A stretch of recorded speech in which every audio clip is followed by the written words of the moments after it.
their day. I think they're happy and ready, but also nervous. But without further ado, Douglas Warner.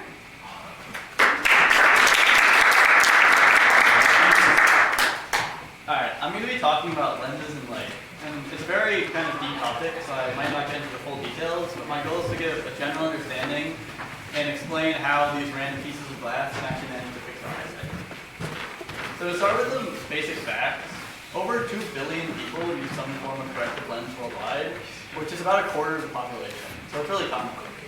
You can see from the graph on the right that it increases proportionally with age, so the older you get, the more likely you are to use it.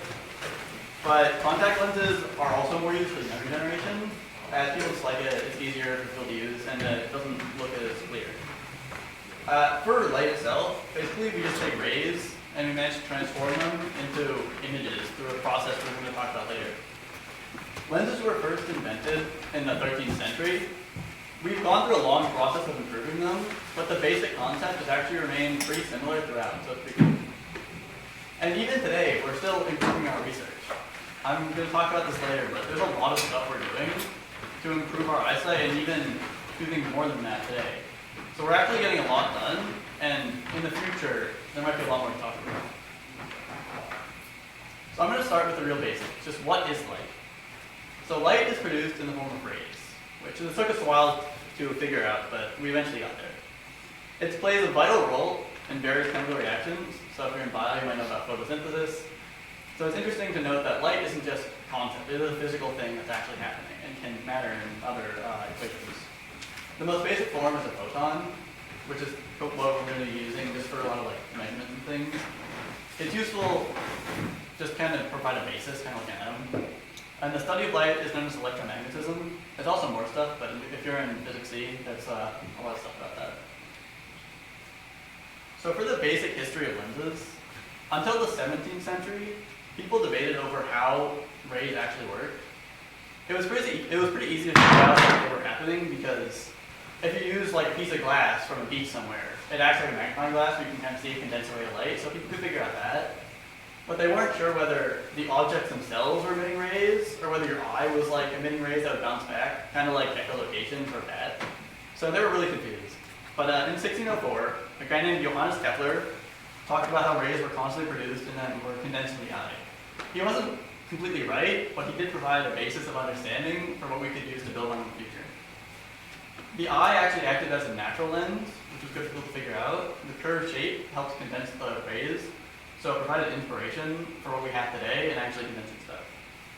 We first use it for telescopes because that's kind of the simplest way. It's pretty easy just to zoom stuff in or zoom stuff out by curving in a certain way. So even if we didn't know how to correct eyesight, because we didn't really know how it worked, we could still use it for basic stuff like microscopes or telescopes. And then around the 19th century is when they really become a lot more widespread, and how they became today where 1 in 4 people are actually using them. So there are 6 main things that can happen when light hits an object, but I really want to talk about 3 here. Reflection, refraction, and absorption. They're all very common in daily life, and they're important to figuring out how mirrors and lenses actually work. So reflection is the most common thing, where it just bounces off. And when it bounces off, something goes to your eye, that's how you get an image. So that's what you're seeing a lot of the time with most objects. There's also refraction, which is what lenses use, where it goes through the thing, but it ends up changing to a different angle. So we can change where the light actually condenses to. And then there's absorption, which you might see in something like water. The deeper you go, the darker it gets. It doesn't pierce all the way through. Without any absorption, I believe it would just be light. Absorption is when it kind of gets trapped, so it can't progress anymore. So it can't, because it can't bounce around, it just gets stuck. So what is an image? Images are a result of tons of light actually hitting our eye at the same time or very close to each other, and we're able to take all those and condense it into one image. So the eye then sends a signal to the brain saying, hey, we just got all these light rays in these places, and we can interpret that into what we see. All the rays get condensed to a single point in where your eye meets, and it makes the image clear. That actually relates to near and farsightedness though, where if it doesn't condense to the right point, it's no longer as clear. If the rays end up spreading out, then it becomes a blurry vision because we're not exactly sure where everything individually is. We can just kind of see the general area. We call nearsightedness myopia, That's a really common one. You can kind of see on the right an interesting difference where this sign itself is equally as clear because it's closer, so the condensing doesn't really matter. But if you go in the back, it becomes blurrier and blurrier as the light has more time to spread out. Both are a result of the light condensing not where it should, because the eye moves either a little bit forward or backward. So there's an individual point in which the light should be going to, but because the eye's backward, it condenses too early and then it gets time to spread out and results in a blurry vision. So what are lenses? Lenses are specially made pieces of glass meant to control the way light bounces.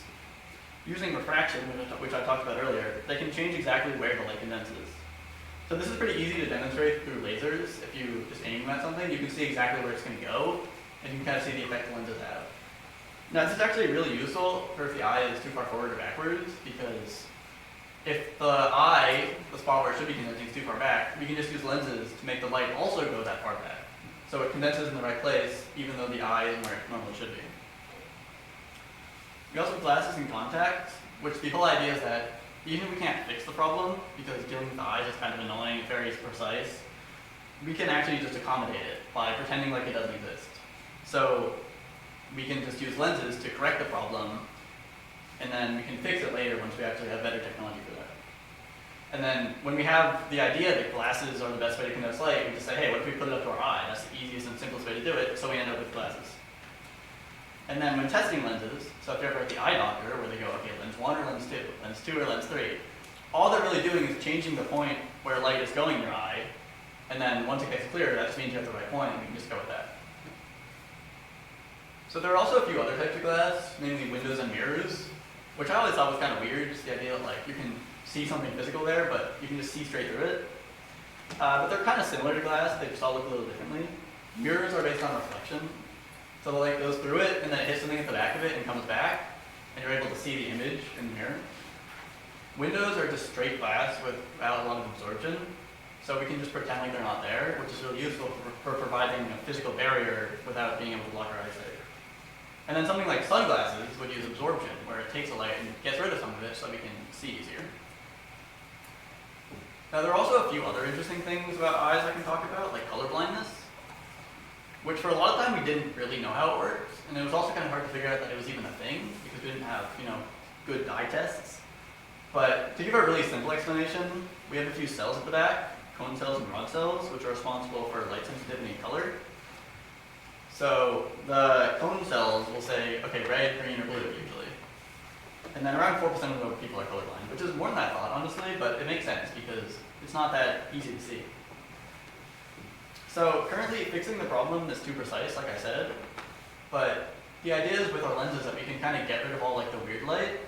So even if our eyes aren't too good at distinguishing red, green, and blue, we can make it very red, very green, and very blue, instead of just sort of red, sort of blue, and that makes it so that people can still see the color, even if it would normally be a bit vague if it was off just a little bit. And we can get rid of any coloring through filtering. So blindness is also an interesting problem. It's very complicated, and honestly, there's so many different things happening with it that we don't know that much about it. So we haven't had a lot of good solutions for it. Because improving vision is very different from gaining vision.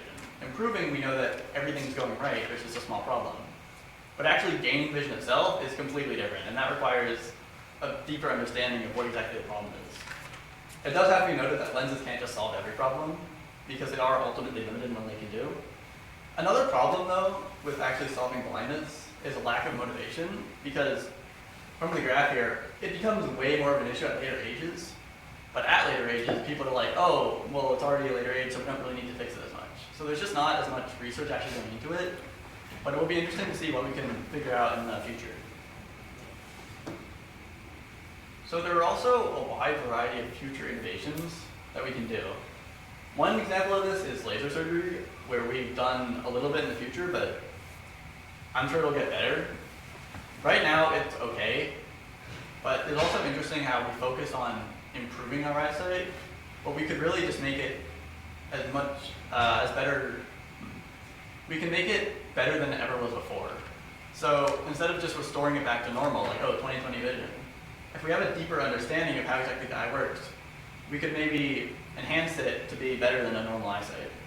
And it's interesting to see what we'll do in the future.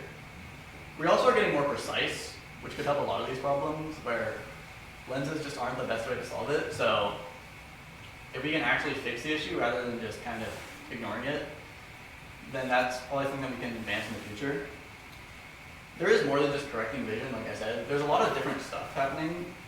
Like I said with the colorblind glasses with eye surgery. People have also done a lot of interesting things. Like somebody made an experiment where they had glasses that flipped the world upside down, and they tested how that would work on the human brain. So it's interesting to note that these can be used for more than just what we think of when we think of vision. Like, if we actually look at how we see the world, we can do lots of things. We could make somebody permanently zoomed in or permanently zoomed out. And I wonder what kind of future applications we're going to come up with in the near future. Thank you.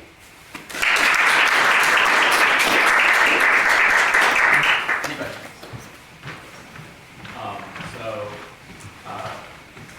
Can you go back to where you're showing go back?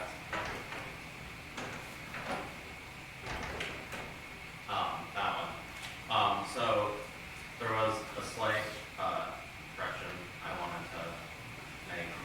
You said something about, oh, your eyes are too far back. It's not actually about the translational distance for your eye, it's about the curvature of the lens that you have. So some of the main things that sort of affect the focal length of light and for whatever lens we're talking about are the curvature and the indices of refraction. The curvature for people with myopia or farsightedness, either or, is slightly deformed, so it's a little too convex or concave depending on which one you have. So I just wanted to point that out. I would also be interested in hearing more of your explanation on how mirrors work and windows. For the first thing, which is the lenses itself, I think that what I'm saying is that where the light condenses changes further back. So the problem is with the eye itself, but where it actually goes is what we mainly fix with the lens. So we can fix where it condenses and make it so it gets a clear image. So even if the eye itself being curved is the problem, the solution ultimately depends on changing where the light goes. And then I talk about mirrors, it's just like sending an email, I can tell you about it, because that's kind of side presentation. I'm really curious. You mentioned laser eye surgery. So how does that work? Yes, we're correcting the eye, but how? That's a great question, and honestly, I've tried researching that. It's so complicated. It makes sense that we don't have it down that well yet, because as far as I can tell, we try to just fix the problem by correcting stuff, but it's so precise that I think there's a reason that a lot of people can't do it. So I hope that in the future we might have clearer and simpler ways to do it than what we're doing right now. But I think, and I'm not too sure about the exact details behind laser eye surgery. Unfortunately, Williston scholars wouldn't approve my request for that machine. I know there's some contacts that you can wear while you sleep that shape your eye. I don't know if you did any research on that, but I didn't do that much research, but I was curious to kind of what the purpose behind it is, what the actual effect is, because a lot of this can just become explained with surprisingly simple ideas. So I'm curious as to what they're trying to accomplish. And how it actually works.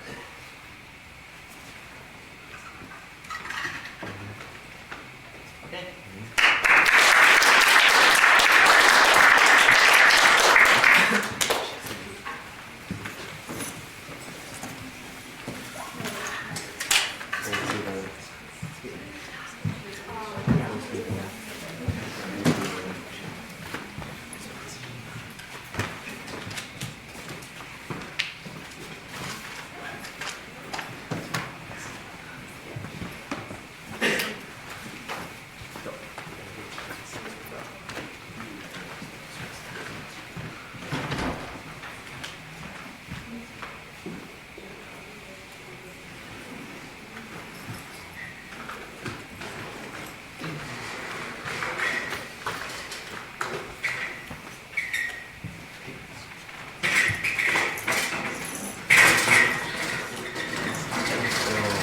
He's bringing it away for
Hey there. My name is Peter Surinat, and I am here to present to you about my project. But first of all, I want to thank all of you for attending, right? This project has meant a lot to me, and I really appreciate all of you showing up. Thank you for everybody on the live stream as well, if anybody's watching. But, yeah. So, yeah, let's get started. So, ever since I was a kid, right, I had this, like, moment where I really was interested in, like, magic of sorts. And as I grew up, I sadly found out I don't actually have any magical power in me. So I found the next best thing, science, right? With science, I found I can answer many of the questions I had, which, first I thought it was magic, but it's science pretty much, right? And this really kind of shaped where my project went, and yeah, so really where I am now today.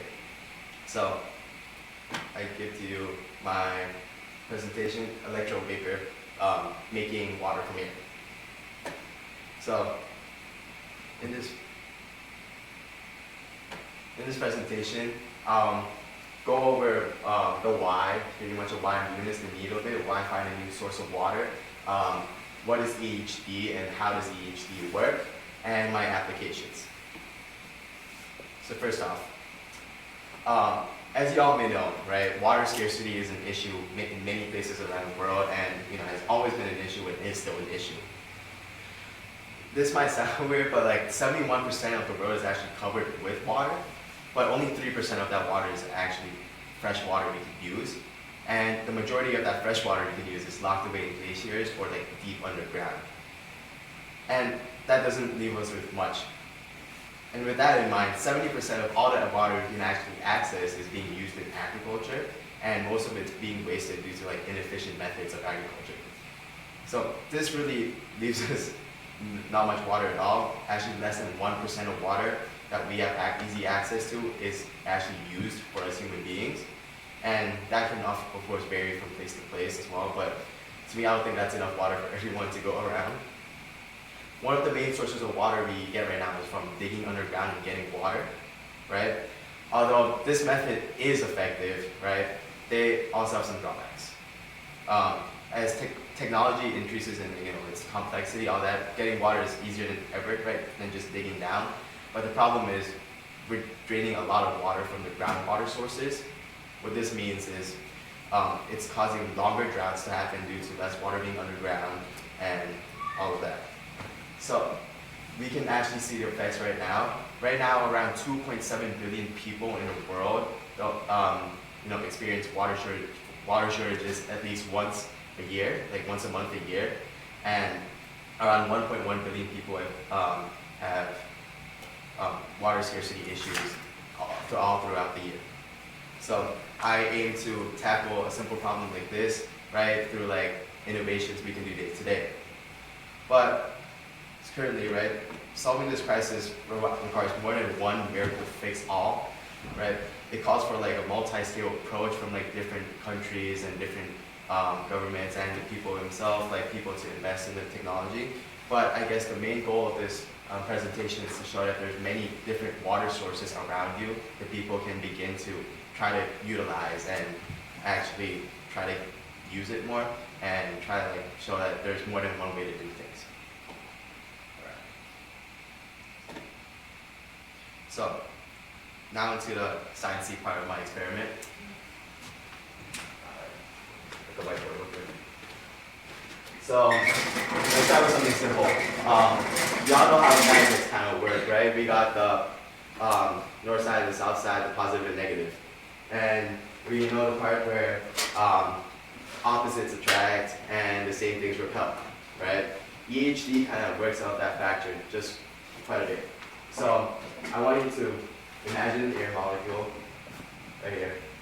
It's a really bad drawing, but kind of where you have the proton in the middle and the electron on the outside.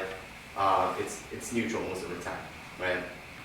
So what EHD does, it applies this super high voltage on a concentrated point. So imagine this very big positive side of a magnet that pulls in all the negative stuff. So what it does is it strips away an air molecule of this electron, making it positively charged. So this air molecule is now positively charged. As I said before, same forces repel each other. So imagine multiple of these air molecules, right, which are now positively charged, they will now repel from each other and create this gush of wind, right? This is called an ionic corona discharge or ionic wind. This is something I'm going to be utilizing in this my research, right? So your question is probably, how does this do anything with water? So right there. I know it says negative right now, but just imagine it as a molecule. So what happens is, probably in your bio classes or something, you probably got over that water is a polar molecule, right?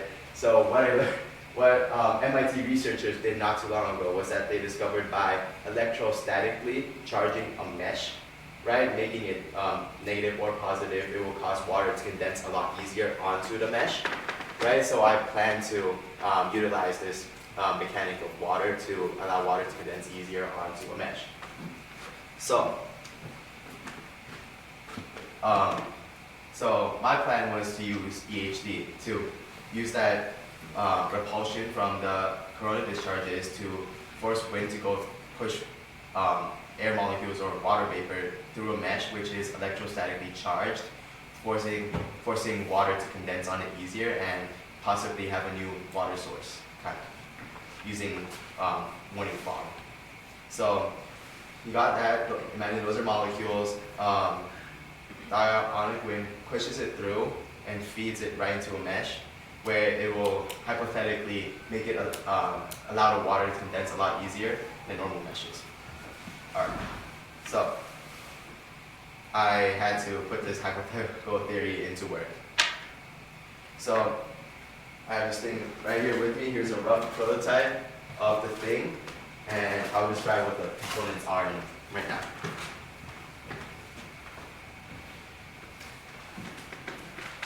So first off, we need that super positive thing, right, to strip the air molecules of its electron. So we're gonna solve that with a high voltage converter. This one right here converts around 5 voltages to 300,000 volts, which is more than enough. And quick fun fact, it's not the voltage that kills you, it's actually the amps. So although I did shock myself multiple times doing this, I am not hurt. I'm not hurt, I'm still good. So we got the voltage problem. Next I used a mini Arduino board, right, to just get a constant output from 5 voltages, so I short out the thing, short out the voltage converter, and then I just have a simple circuitry to put everything together. And together they kind of look like,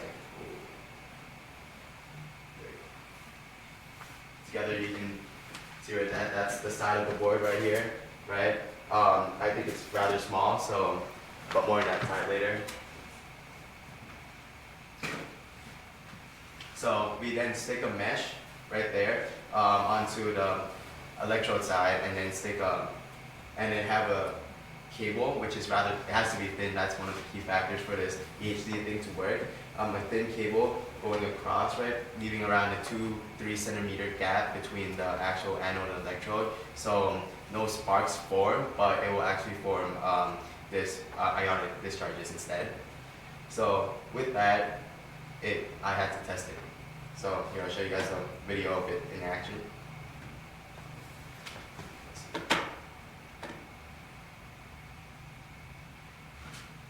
You can kind of see, if you look at like the water droplets that form, right? You can see them in pulses move forward, right? And this proves that the ionic discharges are working, so that wind is being created, this ionic thrust. And after running this for like around 5 minutes, we did see touchable condensation onto the meshes, right? But yeah, so this proof of concept actually proves that this idea would work. And with that in mind, this design was supposed to be very simple and really easy to replicate. And my goal was that so I can, okay, here's the video again, but you can actually see the thrust being formed. One thing very special about this is that it requires no moving parts at all. So everything happens just from electricity. And yeah. So right here, right, this is a picture from Saudi Arabia fog harvesting farm. Instead of using any statically driving forces, right, they're using Play-Doh meshes, right, Play-Doh nets that catch fog in the wind. And my idea was just that if they can use nets like this to catch water, and they have proven that it's an effective way to get water, it can probably work even better if you can electrostatically drive these water molecules to condense. So this design is very easy to replicate. You just need a voltage converter. I would like to do more further research on how far this voltage multiplier can extend this voltage thing across, right? So, but essentially we can have this as long as we want, and it should work and still condense water. And you can kind of imagine we have layers of these on top of each other. They could be very effective at getting water, so they're expandable and they're rather easy to make. And energy-wise, after I've done a bit of research, and they say that solar panels are more than enough to power these things because they don't require that much energy to run them. All the spark or all the things really come from the high voltage converter, so that works out really well. And yeah, here are my sources. Do we have any questions? So you said when you positively charge that thing and then it pulls the electrons away, it like causes the water molecules to repel from each other because they both become positive. Yeah. So like, how does that cause the condensation? Because when IMFs have to increase, This isn't the condensation thing. So I tried to understand the MIT research article, right? But they were going through different geometries of the water molecule when they condense. This part is just to charge the mesh, right? So and suck in the water vapor around too. So for example, this doesn't necessarily have to be water vapor. It can be any air molecule, but it's enough to cause a chain reaction to actually create wind and suck in the water molecules into it. And then it goes through the mesh, which is electrostatically charged, which will, according to the research, will allow water to condense a lot easier. Two questions, one really quick. What is EHD? You mentioned it, Oh. maybe I missed it. Got it. EHD is electro-hydrodynamic flow, right? So so what this is basically saying we are monitoring, or it's a research of how electricity affects hydro, which is the fluid-like motion of air or water or any like thing, and how like it moves, the dynamic and like its flow. That's just what electro-hydrodynamic flow is. So yeah. The other question was just, did you test the mesh not charged, and did you get any comparison between, how much extra are you getting from charging this mesh versus just having fog drip through it now, like you were showing inside? Actually, I just wanted to say that right now. I forgot to say that, but thank you, Dr. Now. But I did run the test with like the same atmosphere, everything. The difference was that this thing wasn't turned on, and and with the same amount of time, I actually saw that no water condensed at all. So I think that's good. Yeah, so yeah, I didn't have anything to measure for the mesh at all. Yeah. Yes, Mel? In like a larger scale system of this, could the water be used for consumption? Like, Yeah. is this a viable way? So there's two ways to see where this can be applied, right? One, as I said before, with the Saudi Arabia fog forms, these are placed in places where like they don't really get that much precipitation, and like in the most arid places, they still get fog, right? So this could be used even in agriculture fields, right? Which, any water that gets wasted, gets up, vapor, all that. And as you said, how this water could be. So technically, if the fog is clean itself, the water condensed should be distilled, so therefore it could be safe for consumption. But again, not this one. I don't really trust the styrofoam, but but yeah, yes, definitely.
Alright, hi everybody, thank you for joining us.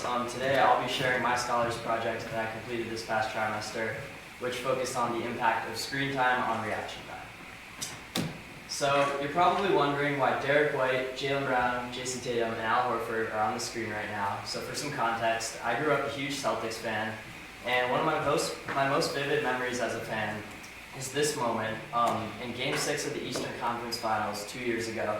Derek White's buzzer beater with only 0.2 of a second remaining. And after seeing this game, I heard a lot the phrase that's often said about sports, that it's a game of inches. But I became a bit critical about this in the context of basketball, and even in the context of all sports, and I thought that it was better described as a game of seconds, or even milliseconds. So I began to look into this idea, and I found countless examples of it. In the 2008 Olympics, Michael Phelps won the 100-meter butterfly by just 1/100th of a second. And in the 2012 London Olympics, Sally Pearson won the 100-meter hurdles by 2/100ths of a second. Additionally, in the 2018 Pyeongchang Olympics, the luge race, which is like the sled race, was decided by 0.02 seconds after 4 runs. So about a little less than 7 milliseconds per run. And all of these races, which are likely the most influential and important moments of these athletes' careers, were decided by less than the time it takes to blink. Another thing I wanted to look into for my scholars project was screen time as an issue, as this is a very common issue that teenagers face, including athletes. So I found from the CDC that over half of American teens have over 4 hours of screen time daily. And this is largely due to the increasing prevalence of TVs, computers, and especially cell phones, as they provide very easy access to digital media in kind of a way that was never seen before the invention of cell phones. Anywhere you are, in the click of a few buttons, you could be scrolling on TikTok or Instagram, or texting your friends, or on the phone with somebody. And this issue was only made worse by the COVID-19 pandemic, when people were trapped in their homes and they had to rely on these devices to not only stay connected to their friends and families, but also to stay updated on what was happening in the outside world. So with these two topics in mind of athletics and screen time, I decided to investigate the intersection of the two of them. And after brainstorming measurable ways to see how screen time could affect athletic performance, I decided on reaction time as my main statistic to look into. So, for some context, this is the actual neural pathway of reaction time. It starts with a stimulus, which is detected by your sensory receptors, like your retina or your cochlea, and then a signal travels using the sensory neurons to a sensory cortex. The prefrontal cortex then assesses the stimulus and decides on the proper response. And then a signal is sent to the motor cortex, and that signal travels through the spinal cord to the motor neurons, which ultimately activate your muscles, which is where the actual reaction occurs. So the faster this process can occur, the faster your reaction time will be. And for the sake of my experiment, reaction time can be broken down into two main categories, simple and choice. So as the name implies, simple reaction time is reaction time where there's no decision involved. It's simply seeing or hearing a stimulus and acting based on that. Where with choice, there is a decision that must occur. And then within both of these, it can be broken down into both visual and auditory reaction time. And it's also important to note that auditory reaction time is typically faster than visual reaction time. So with all this context in mind, it led me to my essential question, which was, how does screen time impact visual, auditory, and choice reaction time? So an important study that I looked at for my hypothesis was one that wasn't originally related to screen time or athletic performance, but instead to teaching, and this is the cognitive load theory. And it's the idea that the brain can only process certain amounts of information at once. And it's broken down into certain types of cognitive load, but the whole idea is that as the cognitive load increases, your brain's ability to process information and act efficiently is diminished. And one subtype is extraneous cognitive load. And this is when, in the context of teaching, it's presented in a manner that's overwhelming or hard to understand. But I saw this and I thought that this could be related to screen time, as often it's presented in an overwhelming manner, especially with social media.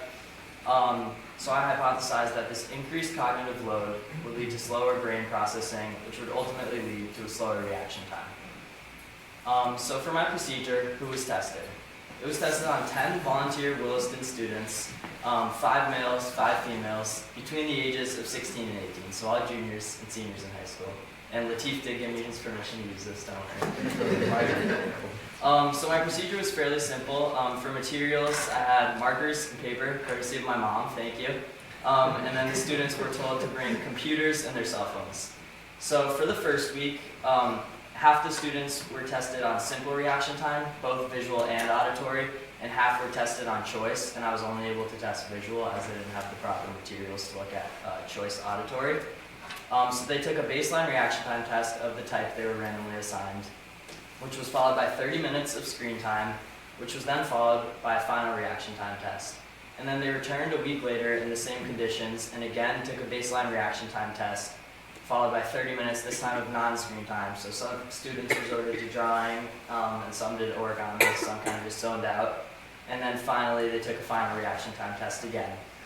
So for the slides that follow, they'll explain my results, and the percent change that's shown on the screen is the difference between the final reaction time test and the baseline reaction time test that they took at the beginning. So with that in mind, how did the results look?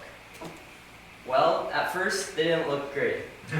After screen time for visual reaction time, I saw that there was a slight decrease, and it's important to note that a decrease in this context is actually a good thing, and that's not what I hypothesized would occur.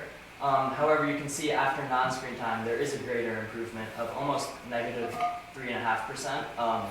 So that's about 10 to 12 milliseconds faster. But then when you go to auditory reaction time, you can see that this did go as predicted. There was about a 1% increase in reaction time after 30 minutes of screen time, and after non-screen time, it decreased by about 3.5%. And I do have to note that one outlier was excluded. They were experiencing some technical difficulties, and it kind of just completely skewed the data, so I had to take that out because it was hard to see the general trend of most volunteers that were tested.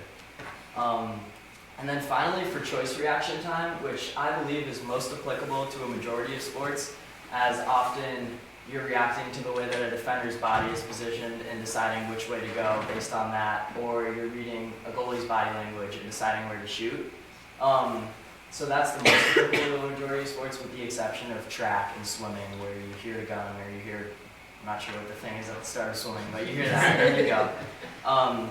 So as you can see here, there was about a 2% increase after screen time, after 30 minutes of screen time, which is about double that of auditory reaction time. And then after non-screen time, you can see there was almost a 9.5% decrease, which is about triple the decrease for both visual and auditory reaction time.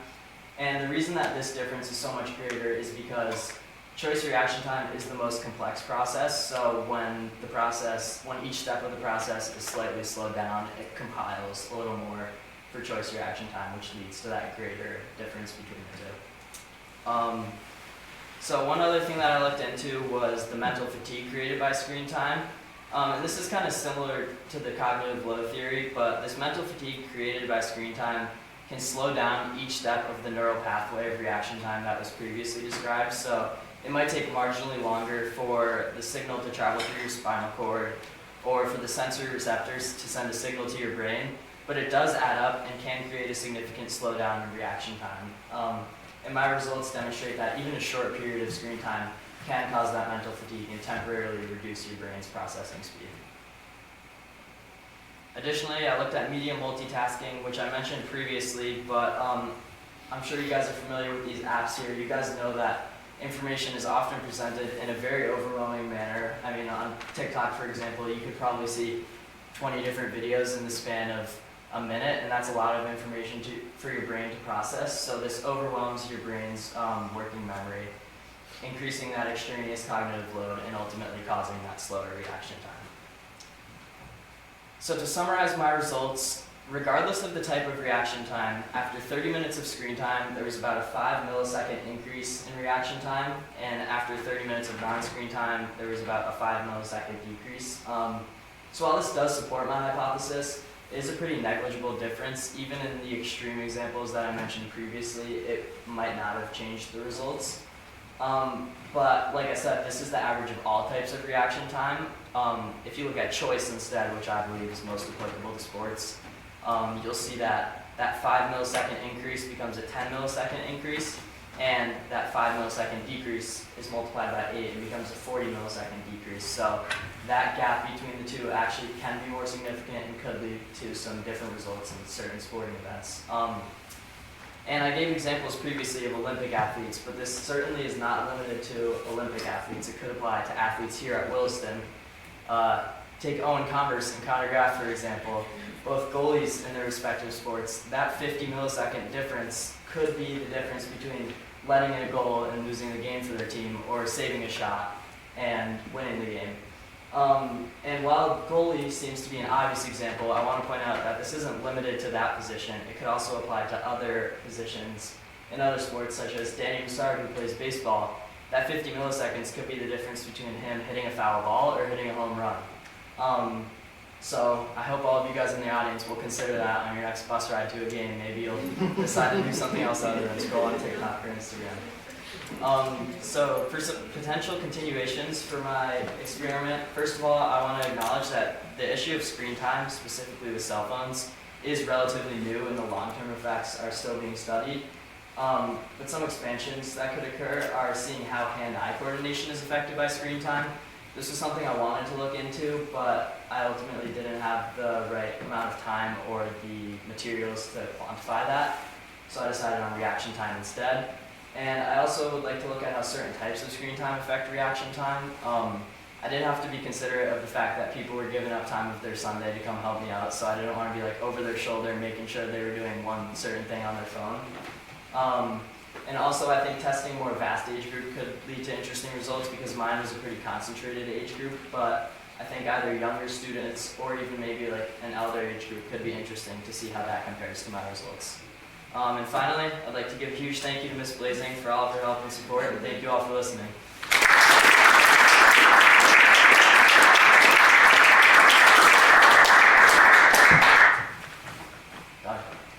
So when you say like plus whatever milliseconds or minus relative to the base, do you know what the screen time usage was for the base? Sorry? Do you know like what the screen time usage was for the base experiment?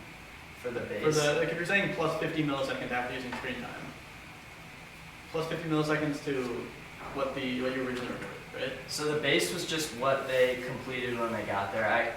That's another variable that would be nice if I could control it, but it was just unrealistic to tell them like you have to do this for an hour before you come. Like it kind of did depend on what they were doing before they showed up for the experiment, unfortunately. But yeah. Dr. Dahl? This might be related, but Yeah. why do you think there was non-screen time actually improved? Why do you think there was improvement between that baseline and the second round of testing? Yeah, I think that's largely due to the fact, like I said, the increased cognitive load that occurs after screen time. I think it kind of gives the brain some time to recover, and those activities like drawing can kind of give the brain time to like process the information that it's been trying to process, and therefore it makes the other capabilities of the brain a little bit more efficient. Yeah. Do you have any way, like, was it the same activity both before and after the screening on screen time? Do you have any way to control for the fact that the first round may have been like almost considered practice for the second round? Yeah, that is something that I unfortunately couldn't control. And that's, I think, partially why here for the visual reaction time, that was the first test that was concluded that was done on the first day for those people being tested. So I think that could have partially been the reason why there was actually a decrease, just because they kind of learned and were more adjusted to the test. So yeah, that's definitely something that I have to consider when analyzing my results. Yeah. I just recently heard that your like spatial awareness is affected by like if you're at a stoplight, you look down at your phone for a minute or change your radio or something, and then your times of your spatial awareness reaction is affected. Do you think that leads into what you're proposing here? Yeah, that's definitely a very interesting application. I didn't even think about that, but that totally, I mean, people being on their phones while driving is a huge issue, and I think that definitely could be researched, because that could have an impact on maybe the amount of crashes or how well people are driving, how aware they are. Yeah. Yeah. I was just wondering if you had any thoughts. We want to speculate as to variations in ages that you mentioned as like a potential avenues of exploration.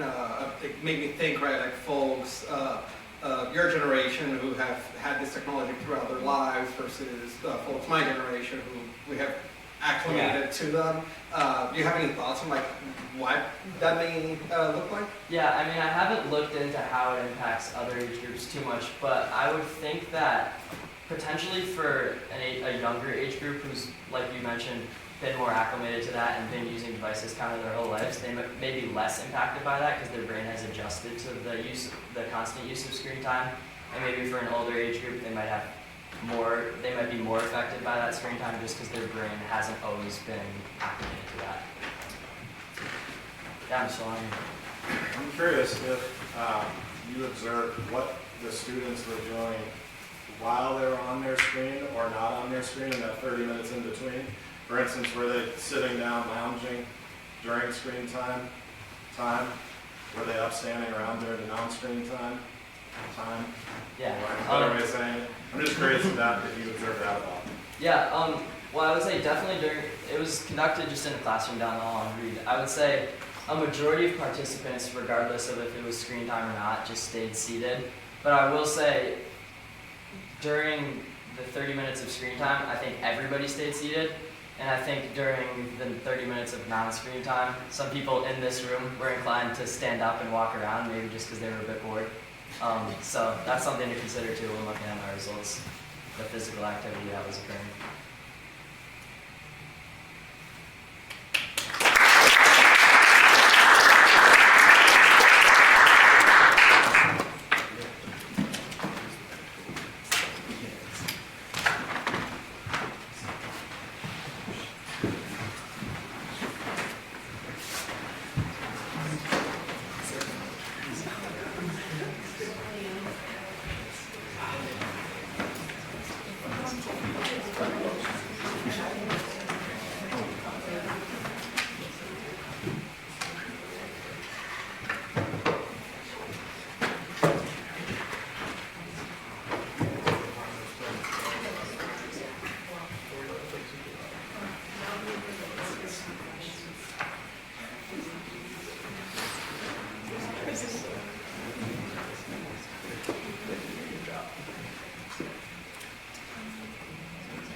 Welcome everyone.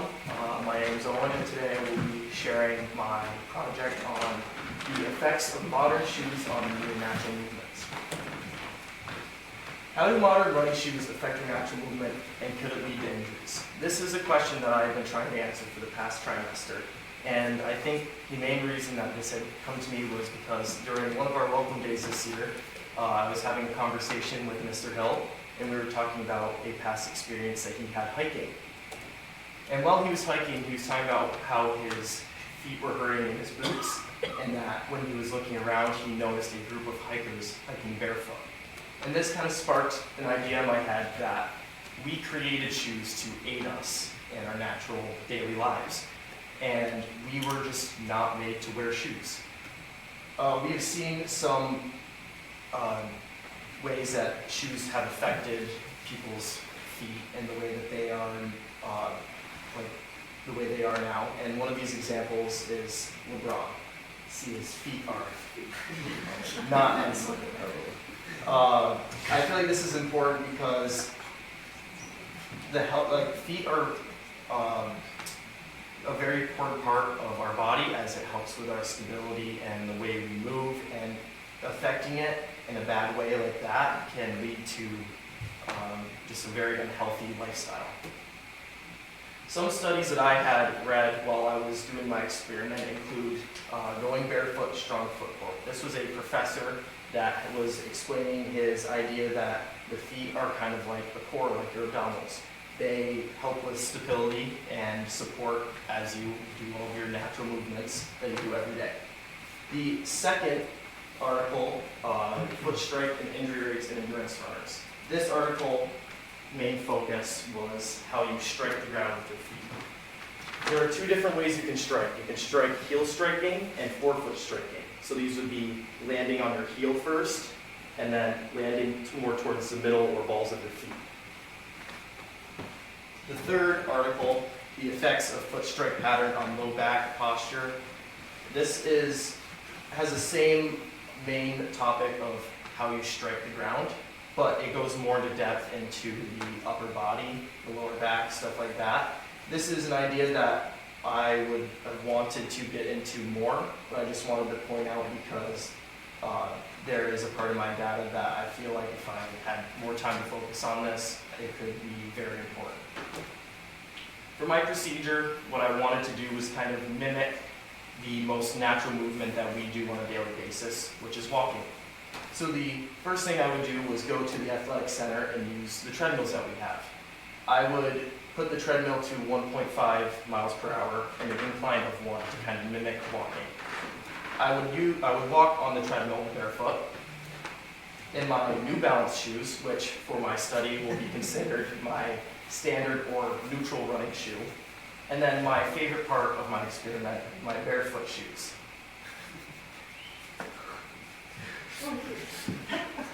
The difference between the barefoot shoe and the neutral running shoe is the heel of the shoe, the sole. There is a lot more cushion in the heel of the neutral running shoe, leading to this sort of cradle effect when you walk. Is there is less cushion in the toe, so that kind of persuades your foot to land on the heel and then go move to the toe. Another difference is in the toe of the barefoot shoe, you can tell there's more space. It's a lot more of a boxy toe, which allows for your toes to be able to spread out more. This goes back to the picture of LeBron in his shoes, because the pointed part toe of the standard running shoe makes your toes kind of get tighter, and that is an unnatural thing.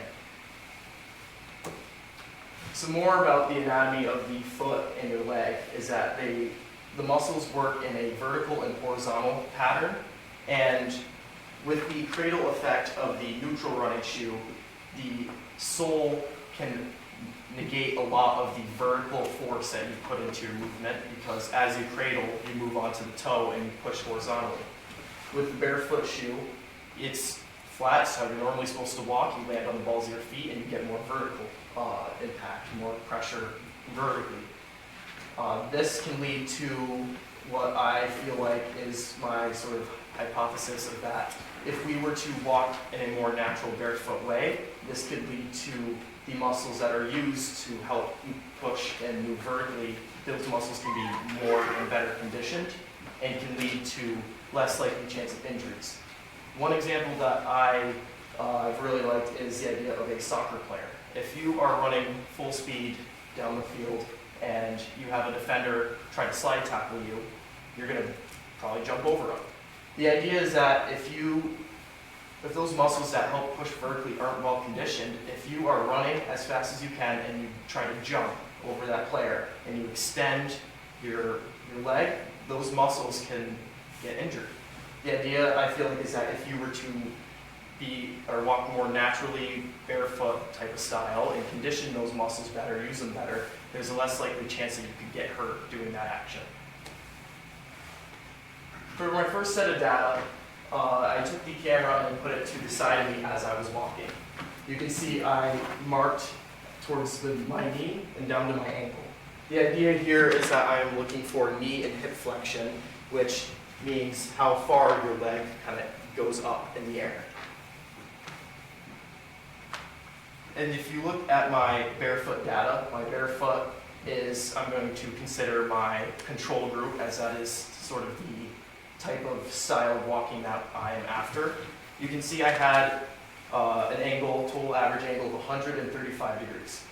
If you go to my barefoot shoes, you can see I had a total average of 137 degrees. This basically means that there was an incline of flexion in my knee and or hips that made my leg get higher up in the air. If we go to my standard running shoe, I had a total average angle of 132, which is less than the other two, which means that my knee did not flex as much, leading to less movement in my knee. And again, this supports my idea of that being able to walk barefoot helps us use more of our muscles in our legs and our feet, and then we can condition those muscles better than if you were just to wear your standard modern shoes every day. My second set of data, I would move the camera to the front of me while I was walking, and my goal was to measure the shin angle as you walked. When you walk, you kind of have a wobble to your walk. You go side to side. I wanted to measure how far you wobble when you walk, and if there was a difference in the shoes that you wear. This data did not come out very well. My idea is that, like I said with that third article in the upper body, if I had more time, I would have wanted to look more into the upper body, as if you were to hold a stick or a pencil in this case, and you were to use the end as like a fixed point, and if you were to move it and pretend there was still one here, there was much bigger difference between the distance here to here than here to here. The idea is that if I could look more into the upper body, there might be a bigger difference in the data, and there could be something there that I just haven't been able to see. My third set of data was step time. So a step is considered, for my experiment, is I have the weight in my front leg, and my back leg pushes to be now my front leg. Then I weight transfer onto that front leg. That is considered a step for this experiment. So if we were to look at my barefoot, I had a total average time of 0.744 seconds. If you go to my barefoot shoes, I had a total average time of 0.798 seconds. This means that it took me longer to finish my step, and this supports my hypothesis because walking in these barefoot shoes leads to more vertical movement, which if you get higher up in the air with your foot, it's going to take longer for you to get back down. If you look at my standard running shoe, I had a total average time of 0.73 seconds, and that is faster than the other two, which again supports my hypothesis of being able to, with these shoes, getting rid of a lot of vertical movement. There's not as much up. When you push, you cradle and you go forward, which leads to quicker steps. You see a video of me walking.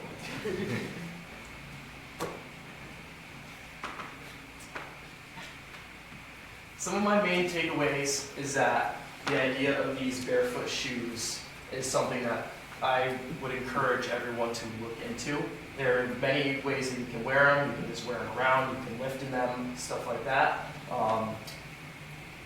And then I don't want this to come out as like a wear barefoot shoes. I feel like there's still a place with standard running shoes, as they are quicker, and for athletics they can be very useful in being able to move just a little bit quicker. But I feel like the barefoot shoes can be used as a more like a conditioning tool, or just a way to make sure that your body is healthy during the day.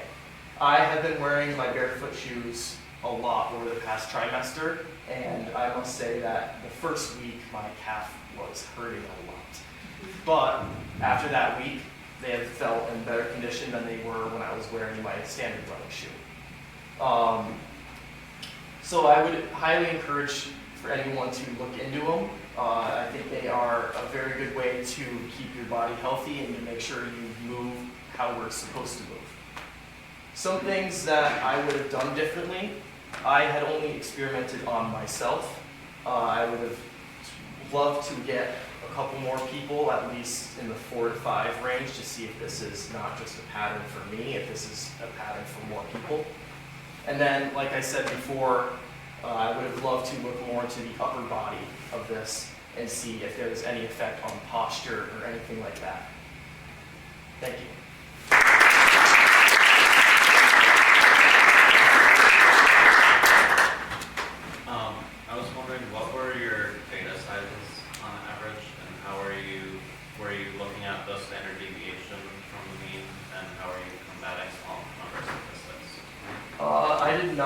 get into any of that. I feel like if I had more people with me, I could look into it and see on average for everyone how much it was different.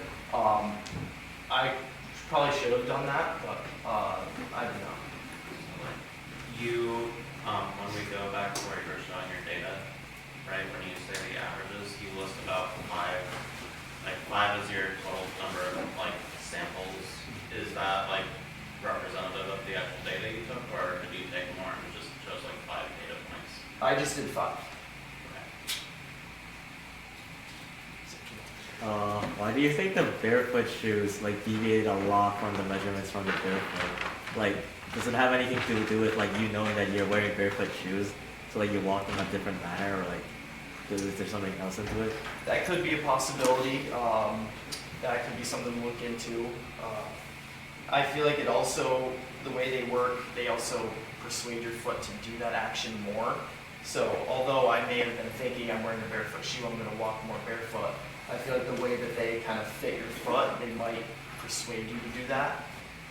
But I think the idea of being able to get more vertical movement while being able to still have a shoe that comforts your foot and protects your foot is very helpful for, again, like conditioning those muscles.